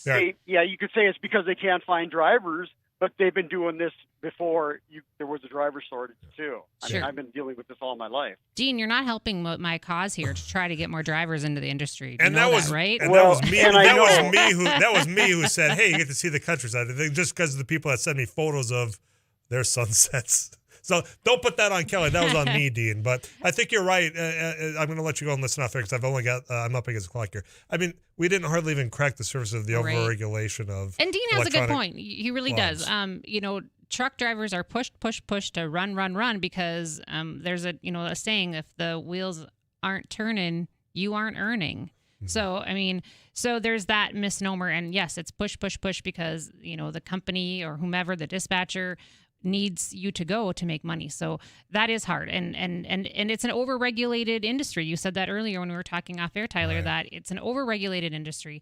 But until we can figure out some of those, what can we do about those things? We got to continue to try to, appreciate drivers. I mean, I'm for increased pay. I don't think truck drivers make enough. They do a thankless job and they're great. Mm-hmm. Yeah. Good. Oh, how about we edit out another message that comes in? And I apologize that we just didn't have enough time. So that means you got to come back. Absolutely. Happy to do so. Tyler is a 30-year driver. I love this conversation. Many points made are right on target. Keep up the effort to bring these things to the public, especially respect the truckers or the trucks when driving. I can't say enough about that. So thank you. Absolutely. Thank you, Tyler, for bringing this issue up and taking some time to really address it. I'm happy to come back. Trucking is something I'm passionate about. Well, and we didn't even get into the supply chain. So guess what? That's the topic for another day. Next week, maybe. I don't know. Sure. I got your number now. So okay, just sounds answer. Great. All right. Kelly Crapu, she is Safety Director, True North Compliance Services.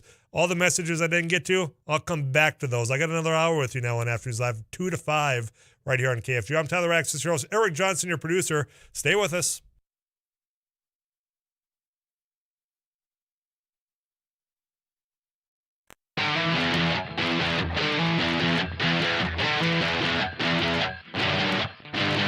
Get amongst it, get on out there, get on it, get amongst it, get on it now. Get amongst it, get on out there, get on it, get amongst it, get on it now. Get amongst it, get on out there, get on it, get amongst it.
Get on out there, get on it, get amongst it, get on it now.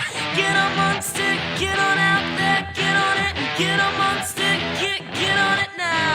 Get amongst it, get on out there, get on it, get amongst it, get on it now. Get amongst it, get on out there, get on it, get amongst it, get on it now. Get amongst it, get on out there, get on it, get amongst it, get on it now. Get amongst it, get on out there, get on it, get amongst it, get on it now. Are you ready?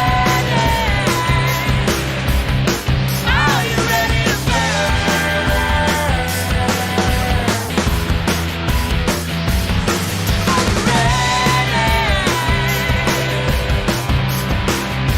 Are you ready? Are you ready to burn? Come ride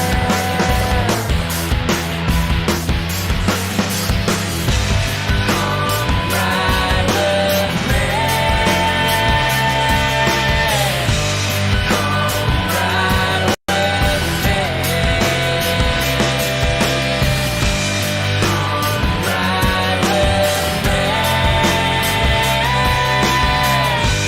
Come ride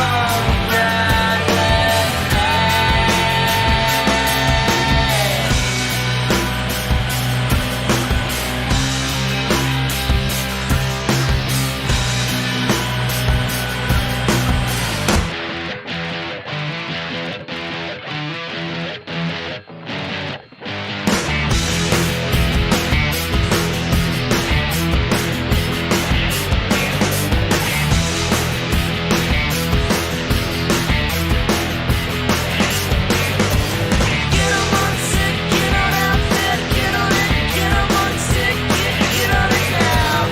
Get amongst it, get on out there, get on it, get amongst it, get on it now. Are you ready?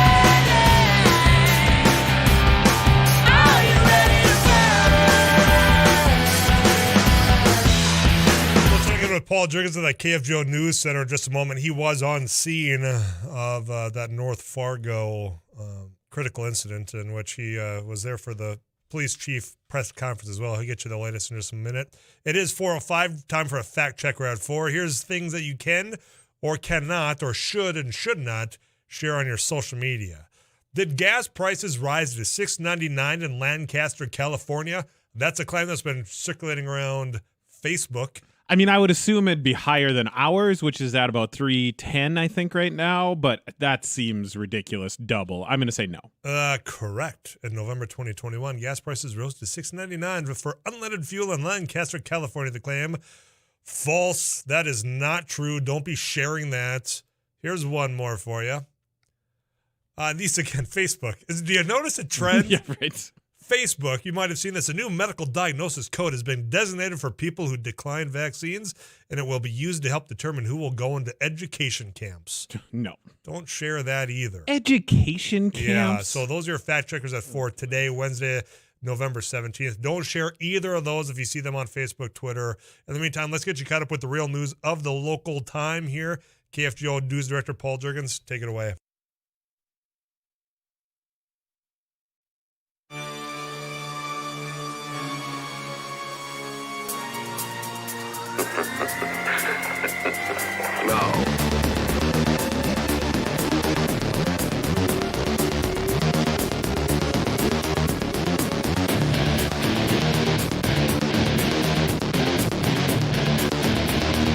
It belongs to a creature. Part of that bottleneck as well, but there are other aspects of that. That's why Kelly agreed to come back in and talk about that side of it.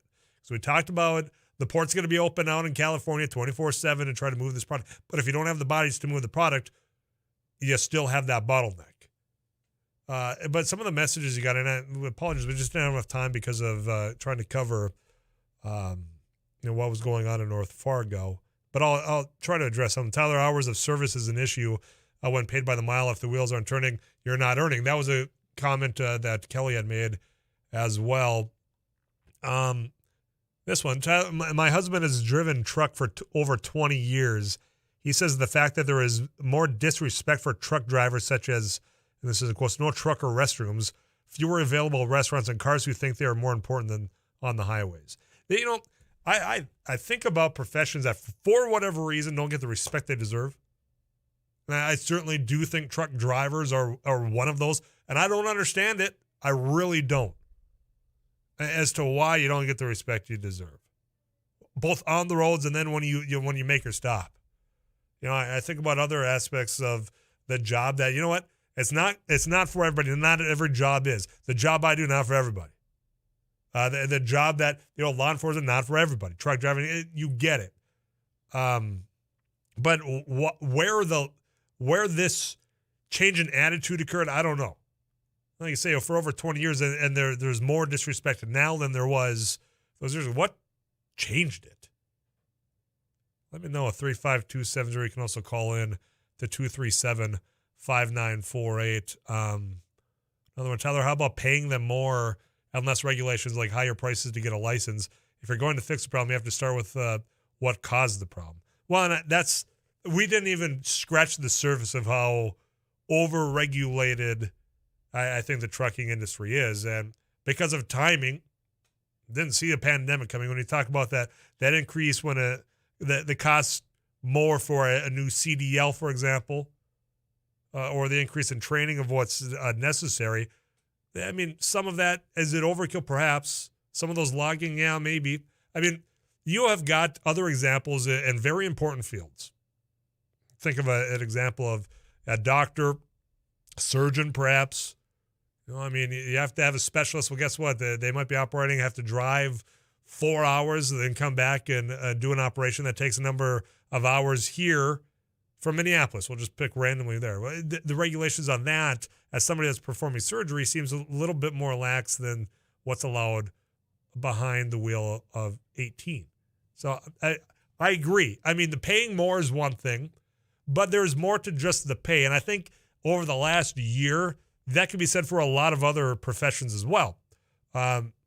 People, getting paid more certainly helps a number of things, but not everything. And pick an industry that's different than truck driving. That work-life balance, that being able to go and do some other lifestyle things, whether that's watching your kids do A, B, or C, or just have your me time.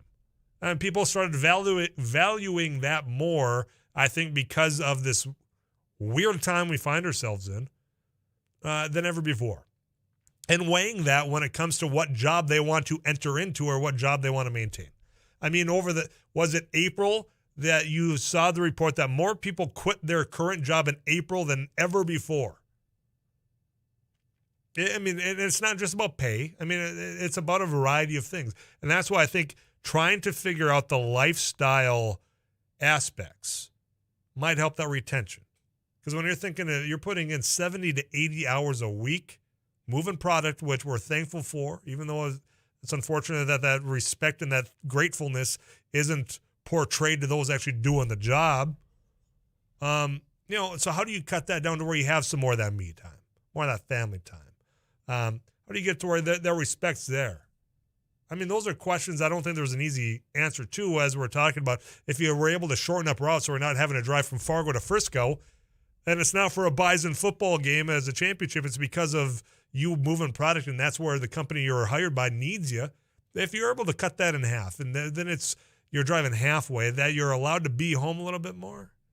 I mean, that's just one of, I think, the many pieces that could go into helping retain some of the people that want to go into this for a profession. That's just mine. You are driving right now as a truck driver. You're listening to me on KFGO, 790 AM or 104.7 if you're within a 100-mile radius of Fargo. What is it that in your mind, you're the expert because it's your profession. What needs to change? Let me know. 35270. Call me on the Laney studio line, 237-5948. Messages coming in. I will get back to all of those after these quick messages from our advertisers. I'm Tyler Axness. Keep it locked right here on KFGO.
More messages in about truck driving, but I got to switch gears back to the critical incident and tragically we lost 2 individuals shot, killed up on 401 27th Street North. Again, getting information from the public information officer for Fargo PD, Jessica Schindeldecker. And they're asking for your help with this. Fargo police are working to identify the victims of the shooting that occurred. If you believe you have information regarding the identity of the victims, please call, and I've got their number, 701-241-1405, 1405. It seems a little unusual. I mean, this muddies, kind of the water as far as what information we suspected was already available, and this not being one. I mean, they have two victims, and they are asking you if you believe you have information regarding the identity of the victims to please call them. 701-241-1405. And again, a suspect did turn themselves in, 35 years old, male. Did that earlier. So they're not asking for information on any suspects at this time, just those 2 victims. Again, a male and a female there. So if you have any more information or questions, send them into 35270. I'll try to get those or get you the information to contact Fargo PD so you can help them out as well.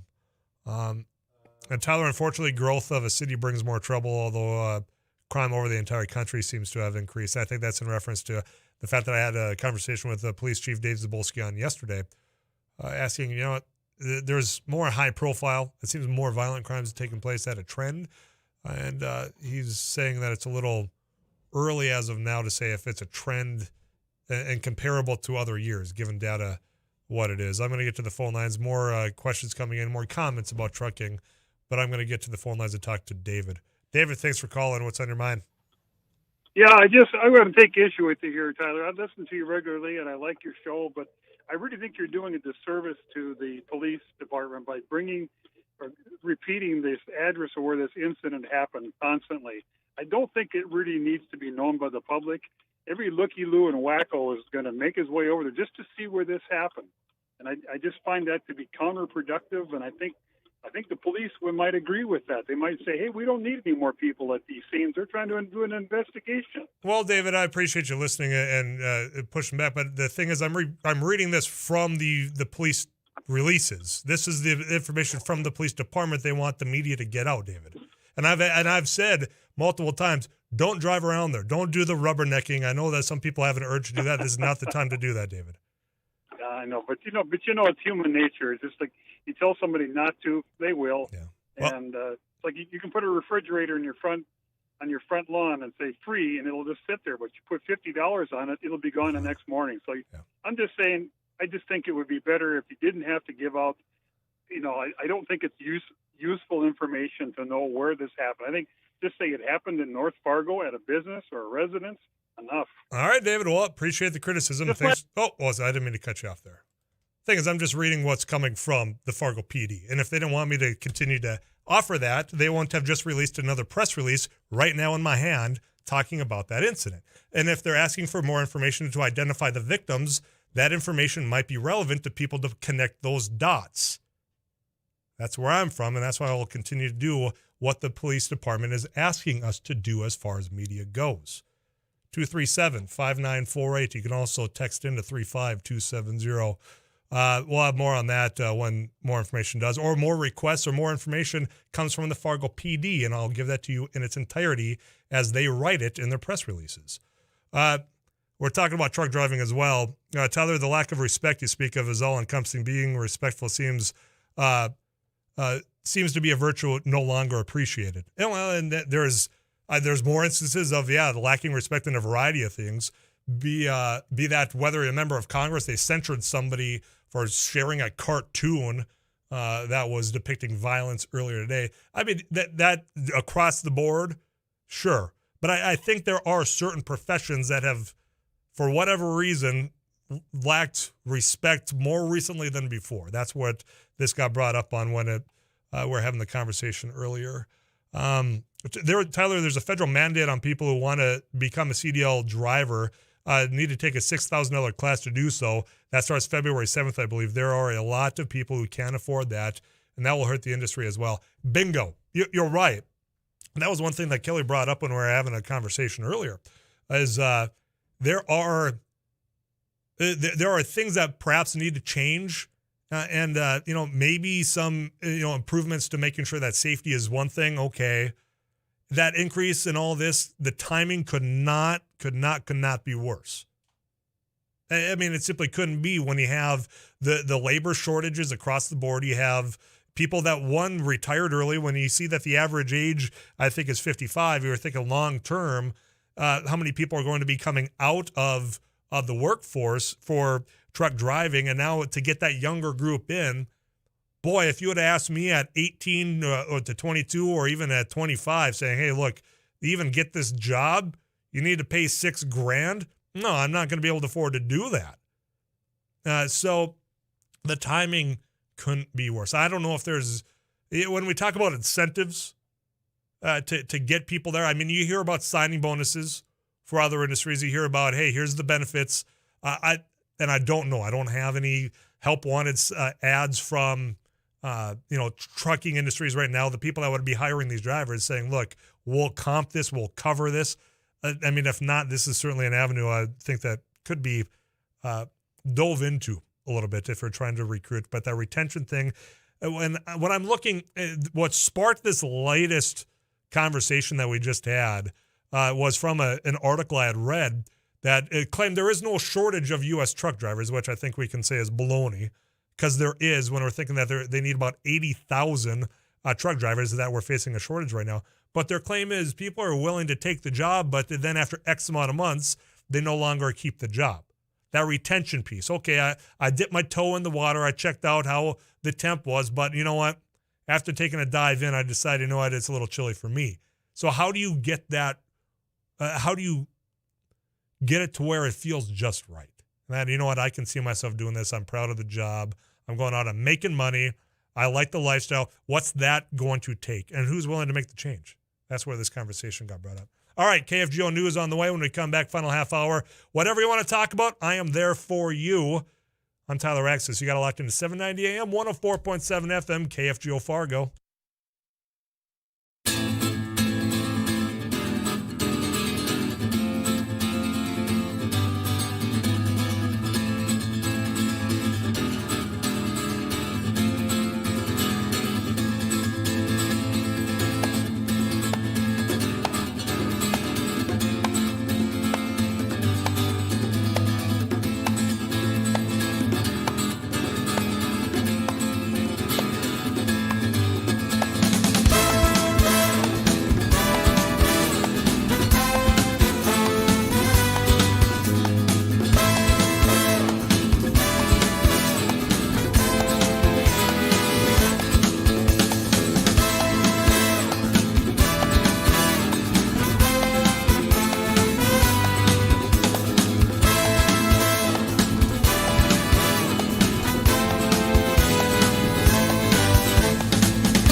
like to talk a little music on Afternoons Live. All right, so Every Breath You Take by The Police. You can hear that soothing sound in the background right now. So science says that this is the ultimate all-around song. Okay. Because they did the study. Okay. They broke down your days into 5 blocks: morning, afternoon, evening, night, late night, early morning. I don't know why I read it in that order. Instead of early morning, the way of which the clock works. Yeah, right. Okay. That would have been too easy. Yeah. Had I done it. You like to mix things up. From time to time. They said this is the song that fits into every category. Okay. That you can listen to this song at any moment of the day and it hits that's right. Because they're like, you know what? In the early mornings, where is it? That you want the slow but energetic song. Have it slow, but it's going to pump you up to get to work. It's got a good tempo. You know what? Songs, music in the afternoon, which is what we try to do, because get this louder, faster. Sure. Some, Makes not sense. Today, not necessarily today. Not Get that midday lull out of your system with some up-tempo. In the evenings, you want something danceable. Okay. Do you want to dance to this song, though? As you dance in the studio right now? Yeah, a little bit. Is that camera pointed on you? It is. That was a very slow, thoughtful sway. A little, just a little chair dance. I don't think that constitutes as dancing. Swaying and dancing are two separate things. No. Rhythmic moving. I don't want a whole lot of rhythm there. No, that's why I said rhythmic. Boy, get a rhythm. I think that's a Johnny Cash song. It is. One of my favorites, actually. Yeah. Every breath you take has the musical qualities that allows it to drift through all 5 blocks, according to researchers at the University of Denmark. I don't know. I mean, to me, that reads like it is the most average song. Right. Yeah. This everywhere. can inject this song at any moment of your day. Now, give me the Puff Daddy. Was it Puff Daddy at this time or P. Diddy? I believe it was Diddy. At the time? Was he? No, he was going by Puff Daddy then. Was it Sean Puff Daddy? Puffy Combs. Right? That's what it was? Yeah, pull that one up. Because that one has more of a rhythm to it. I'll be missing you, right? Oh, is it? Am I going on the wrong song? No, it's this song, man. Come on. Well, I mean, it's sampled, but I'm saying hold on. We got to find out because I'm not positive. And Puff Daddy, I see on the system. Yep, it is. This is clean now, right? I think. I mean, it's in the system, shrug. so at least I've got some protection if it's not. Got in trouble by some listeners today. We don't want to get others mad. But yeah, because then it's gonna be a little bit before the girl starts singing, right? Sure. Well, maybe if we go to a break, we'll come back and we'll get to the really rocking part of the song. So for the dance part of your evening, you can listen to Puff Daddy. I'll be missing you. In the meantime, we'll get you caught up. CBS National News. Final half hour. What makes a good truck stop? You have, if you're on the interstate and you're coming to that exit on one side of the road, you got a truck stop on the other side. You always go to the same one for a reason. What sets a truck stop apart for you? Answer that question. 35270 or up Afternoons Live next.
Here's where he really breaks it down.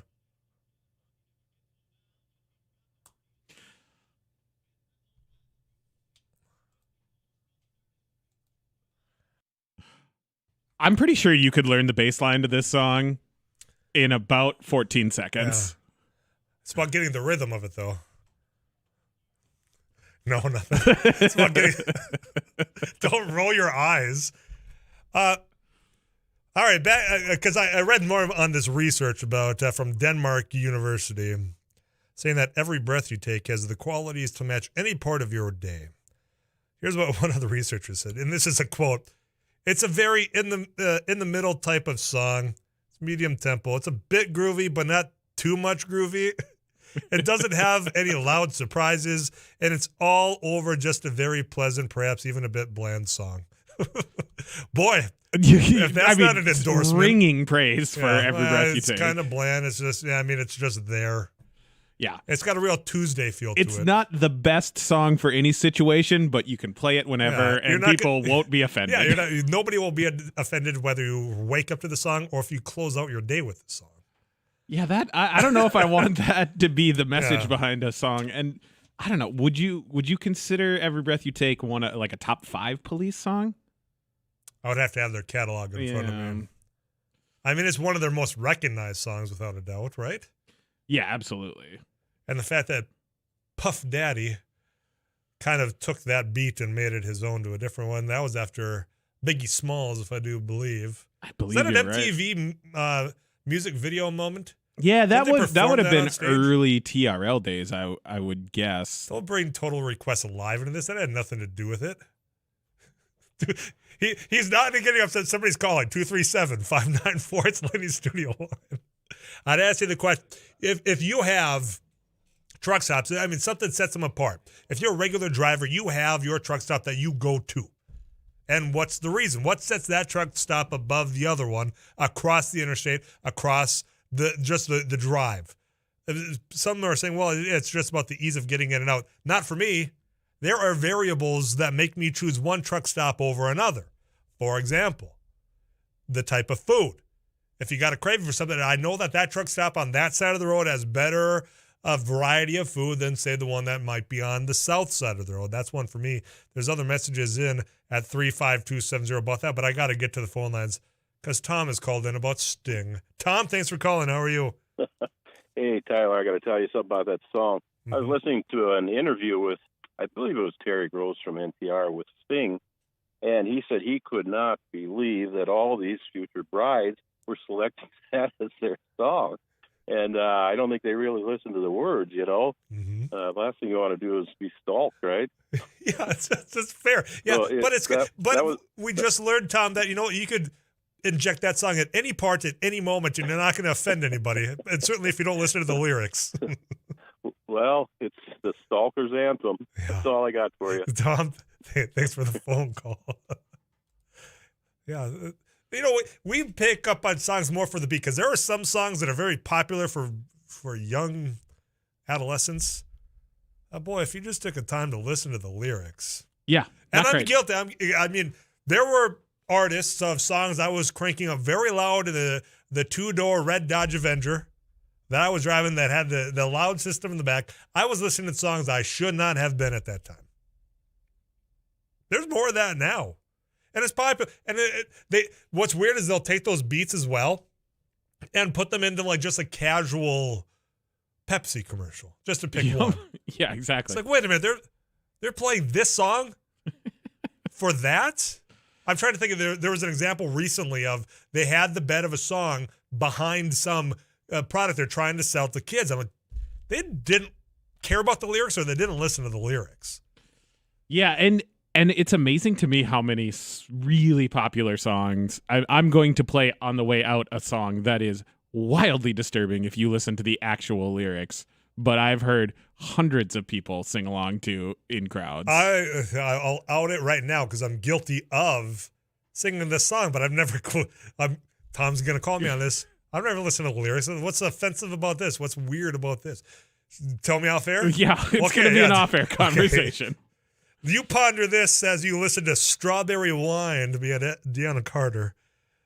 Tyler, the quality of coffee has to be the drip coffee, not the new machine that has a house and grind the beans and make it in front of you. I tell you, there is something about a good truck stop basic coffee that probably came out of some bag. I'm there with you. The fries and gravy at, is it Shots in Minot? I have not been.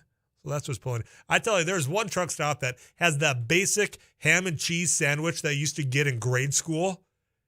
And sometimes just going to that truck stop only for that ham and cheese sandwich. That's why I go to that one and not the one across the street, even if it's newer. Just saying, there's reasons why you pick one over the other. Get you a weather update from Two Tall Top Chassis. It's almost 5 o'clock. Just bear with me for one more segment as I try to dissect what is offensive about this song. More Afternoons Live right after this.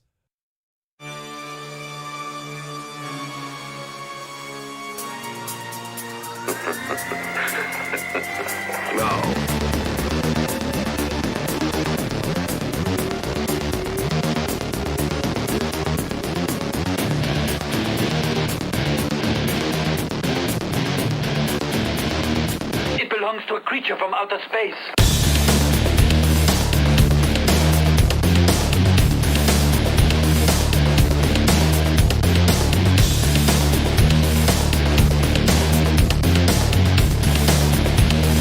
Greetings, everyone. I'm KFGO, Chief Meteorologist, Drew Wind advisory remains in effect into the early evening. We're looking at mostly cloudy and windy conditions. Continue. Flurries in a hurry. Don't worry, just okay? We will rebuild if necessary. Overnight low eventually dropping down to 20 northwest wind, 17 to 37. Some higher gusts this evening early on. It will become partly sunny tomorrow after some early morning cloudiness. The wind will also still be up during the morning, northwest at 17 to 37, gradually subsiding through the day, but we're only going to make it to about 28. As I look into tomorrow night, partly cloudy will drop down to about 15. I think that'll occur sometime before midnight. Then temperatures will hold steady or slowly rise, and that south breeze will pick up during the day Friday with a high right around 36 under a partly sunny sky.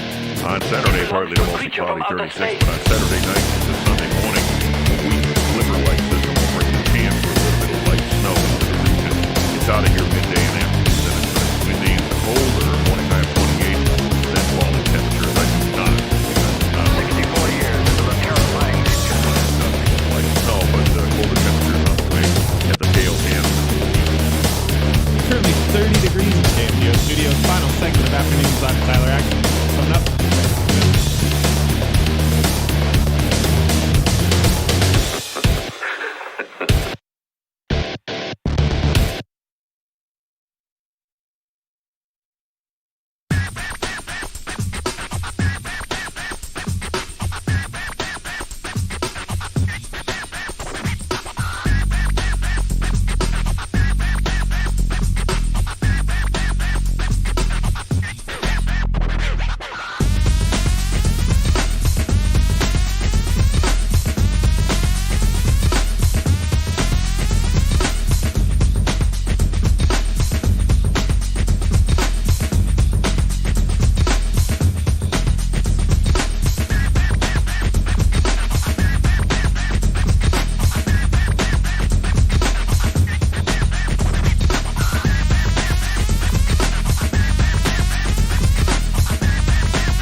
Derek Hansen is in studio. He's got the drive time news coming right up. Hi, Derek. Hey, good afternoon. How's everything? Man, it gets dark early. I know. Oh, my heavens. It is just dark and gloomy already. It has been all day. I think it's impacted a lot of people's moods today. Oh, for sure. Yeah. People have been just in that mood. Yeah, it's been a weird Wednesday that way. That's for sure. And obviously, we had a tragedy in North Fargo that we'll focus on quite a bit during the Drive Time News Hour. Paul Juergens will have the details on that. But, yeah, it's a sad story there. It is, I think it's more and more.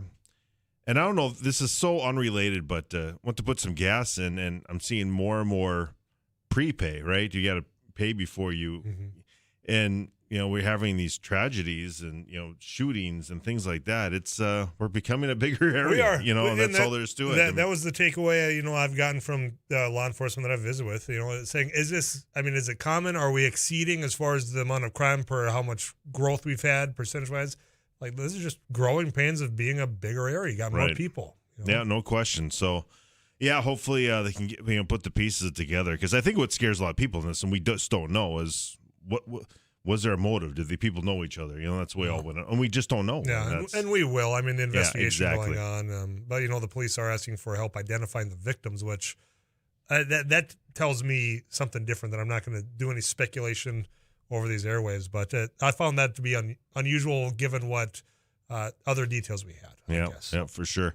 So that we'll have a Sports with Matt English on the way, the KFGO Music Rewind. Do want to remind people, speaking of the morning crew, the Christmas gift, Dan Michaels does such a good job with that, giving money to people in need during the holiday season. And Spicy Pie right now, they are going to be giving a little bit of their profits today, 15%. They'll match all the direct sales from Epic companies. Will do that along with that. So Epic companies helping out. So if you want to get a little spicy pie today, some of those proceeds will be going to the Christmas gift. And I know once we get a couple more weeks it's here, not very long, and we get the vignettes that Dan does with some of the money that he gives away. It's impactful. It is, and it's one of those things where we all go through our things where we say, oh, man, things are down and doom and gloom. I just put my dog down and all that. But in the grand scheme of things, life is pretty good compared to what a lot of people are dealing with. And so it really kind of smacks you in the face in some of these stories that Dan has. And he does such a great job. It's been just a tireless thing that he's done for years and years. Tens of thousands of dollars raised in this community to go to those causes. So great work, Dan Michaels, part of that morning crew, number one. You'll be listening for how you could put more money that way. Again, just by buying some supper tonight from Spicy Pie. And Hennessy on hockey tonight at 6 o'clock. He's got a big guest tonight. New York Islander, former UND star from Warroad, Minnesota, Brock Nelson. Oh, coming up tonight at 6 o'clock. Coming on up tonight. That ain't too far from now. Given an hour's time, Derek Hansen will get you through there with the drive. NBA tonight. Hey, I noticed we got NBA on KFGO now. Yes, we do. And that's a callback from a couple weeks ago. But he didn't realize we got the Timberwolves. Yes, back. Yeah. It's Sacramento. Hopefully, D'Angelo Russell can shoot better than he did Monday night. Very good. That's all for me today. I'm Tyler Axness, your host here on Afternoons Live. I'll be back tomorrow, Thursday edition. Until then, you take care of yourselves. I'll check in right here on KFGO.